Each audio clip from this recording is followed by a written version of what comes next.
ఒకవైపు దేవతల రాజు ఇంద్రుడు, మరొక వైపు ఒక మనిషి. ఆ రోజు ఆకాశం మొత్తం యుద్ధరంగంగా మారింది. ఇంద్రుడు వర్షాలను తన బాణాలతో ఆపిన ఆ మహావీరుడెవరో తెలుసా? దేవతల రాజు ఇంద్రుడు కోపంతో ఆకాశాన్ని చీల్చి ప్రళయ వర్షాలను కురిపిస్తున్నాడు. కానీ కింద ఒక యోధుడు తన బాణాలతో ఆకాశాన్ని మూసేస్తున్నాడు. ఆ రోజు దేవతలు కూడా భయపడిన ఒక మహాసమరం జరిగింది. ఖాండవవనం అగ్నికి ఆహుతవుతోంది. అగ్నిదేవుడు తనపై ఉన్న శాపాన్ని పోగొట్టుకోవాలంటే ఆ వనాన్ని పూర్తిగా దహనం చేయాల్సిందే. కానీ ఆ వనంలో నాగరాజు తక్షకుడు నివసిస్తున్నాడు. భయంతో వణికిపోయిన తక్షకుడు దేవేంద్రుడి వద్దకు వెళ్లి తనను రక్షించమని వేడుకున్నాడు.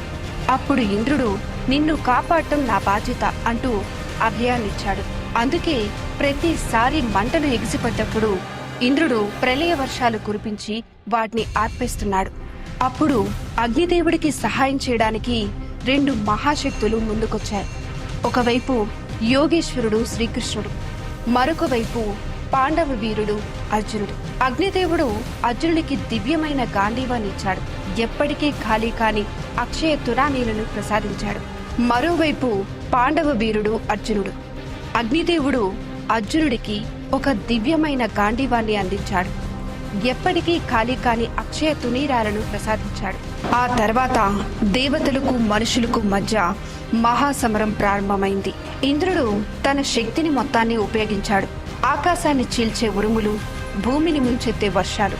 కానీ అర్జునుడు గాంధీవాన్ని ఎక్కుపెట్టిన క్షణం ఆకాశం మొత్తం బాణాలతో నిండిపోయింది. ఒక్క వర్షపు చుక్క కూడా ఖాండవవనంపై పడలేదు. ఆ దృశ్యం చూసి దేవతలే ఆశ్చర్యపోయారు. ఒక మనిషి ఇంద్రుడు వర్షాన్నే ఆపేశాడా అని అందరూ ఆశ్చర్యపోయారు. ఇంద్రుడు కోపంతో రగిలిపోయాడు. తన వజ్రాయుధాన్ని ప్రయోగించాడు. యముడు, వరుణుడు, ఇతర దేవతలు కూడా యుద్ధరంగంలోకి దిగారు. కానీ అర్జునుడు వెనక్కి తగ్గలేదు. గాంధీవం ప్రతిసారి గర్జించినప్పుడు దేవతల గుండెల్లో భయం పుట్టింది. చివరికి ఇంద్రుడికి ఒక సత్యం అర్థమైంది. తన ఎదుట నిలబడి పోరాడుతున్నవాడు సాధారణ యోధుడు కాదు, తన సొంత కుమారుడు అర్జునుడు.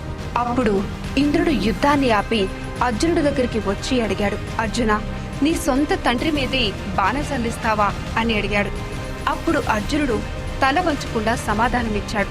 ధర్మం కోసం ఇచ్చిన వాగ్దానం కోసం నేను యుద్ధం చేస్తున్నాను అని చెప్పాడు. మీరు నా తండ్రి అయినా సరే యుద్ధరంగంలో నా కర్తవ్యమే నాకు ముఖ్యం అని చెప్పాడు. ఆ మాటలు విన్న క్షణం ఇంద్రుడి కళ్ళల్లోని కోపం మాయమైంది. అక్కడ కనిపించింది ఒక తండ్రి గర్వం. అర్జునుడి పరాక్రమానికి మెచ్చి ఇంద్రుడు యుద్ధాన్ని నిలిపివేశాడు. ఆ రోజు ఒక మనిషి దేవతలతో యుద్ధం చేసి నిలిచాడు. ఆకాశాన్ని బాణాలతో మూసేశాడు. ధర్మం కోసం దేవతలకే ఎదురు నిలిచాడు. అతనే సవ్యసాచి, అతనే గాంధీవదారి. మహాభారతపు మహావీరుడు అర్జునుడు. దేవతల రాజు ఇంద్రుడికే గర్వకారణమైన మహాయోధుడు. అర్జునుడు నిజంగా మనిషేనా లేక దేవతలకు మించిన వీరుడా?